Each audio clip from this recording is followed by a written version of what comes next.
Hello, and thanks for joining me once again. Today, I'm joined by my good and long friend, Tom Spees. Tom, how are you? I'm doing great, Phil. How are you today? I'm very good. I know that I missed you at RSNA last year because you were in Japan, and shortly thereafter, I think you were in China for a couple of weeks. So in addition to being an international traveler, did you hear anything about COVID-19 while you were in China? Yes, as a matter of fact, the story broke a little bit while I was in China. In December, I missed the RSNA for the first time in 41 years. I was traveling to China because I gave a presentation there on healthcare robotics and new standards that had emerged governing healthcare robotics. And so I was disappointed to miss the RSNA. And in January, I was in China and was gone from the 6th until the 15th. And during that time, news of the coronavirus had just emerged coming out of Wuhan. Fortunately for myself, I was not in Wuhan. I was only in Shanghai and Beijing. And really like everybody else, didn't learn much about it until I returned to the States in the latter part of January. I see. Tom, over the years, I've learned so much from you because you're such an insightful guy. Tell me, what are your thoughts about, there's so many things that I could ask you about. First, let's talk about healthcare. Do you think healthcare will change in the future as a result of the experience we're having? Yes, absolutely. I think healthcare is going to change. I think it's going to change because of a number of different reasons. I in my experience with CSA Group, which is a testing and inspection and certification business, when the COVID pandemic occurred, certain health tech manufacturers, their business really went very well. So when you look at patient monitoring companies, bed companies, obviously all of the PPE and those types of things, those companies, their business went very well. Even manufacturers in some diagnostic imaging modalities, such as CT, their business, exploded quite nicely. Others slowed a little bit. And I think that what we saw is a general slowness in some of the healthcare sectors associated with the lack of hospital census, especially in the United States and even abroad.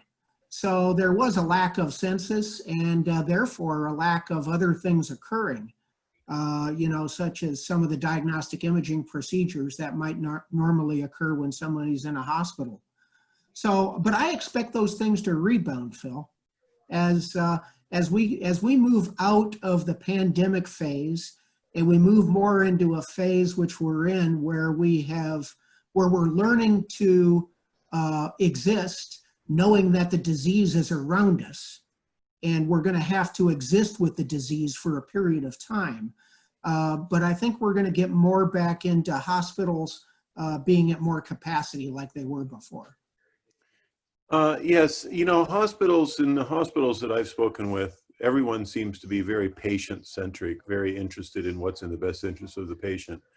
Do you think that the way hospitals deliver care will change as a result of the virus? Well, I think that there are certain factors associated with healthcare in general that are going to change the way patient care is delivered. So, you and I've talked before about my belief about the aging population, and some of the articles that I've read about medical scientists predicting that that the first person to live to 150 years old has now been born, and things that we know are happening with our population aging. And so we're going to see a shift in the years to come about the way healthcare is delivered.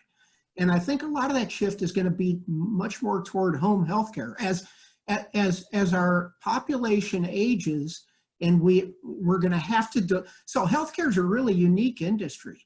The better we do at it, the more demand we create. And as we create that demand, we have to be able to pay for it. And the ability to pay for it is disproportionate. So we have to reduce the cost of healthcare, and the best way to do that, I think, is going to wind up being, moving healthcare into the home environment. So I think we're going to see a lot more emphasis in the next 20 years on how do we manage to treat people without having to put them in the hospital environment or even in assisted living. How can we do much more of that in the community and at home? So more virtual consultations. I think we're going to see a lot more virtual consultations. I think we're going to see some industries really explode, like an industry like angel care, where you have home health services that come and help people rather than them have to go to the healthcare providers. Okay, well, you have an optimistic view always, and I certainly hope you're correct. Stay in touch with us and share your ideas with us in the future. And Tom, we really appreciate you joining Healthcare Business News today.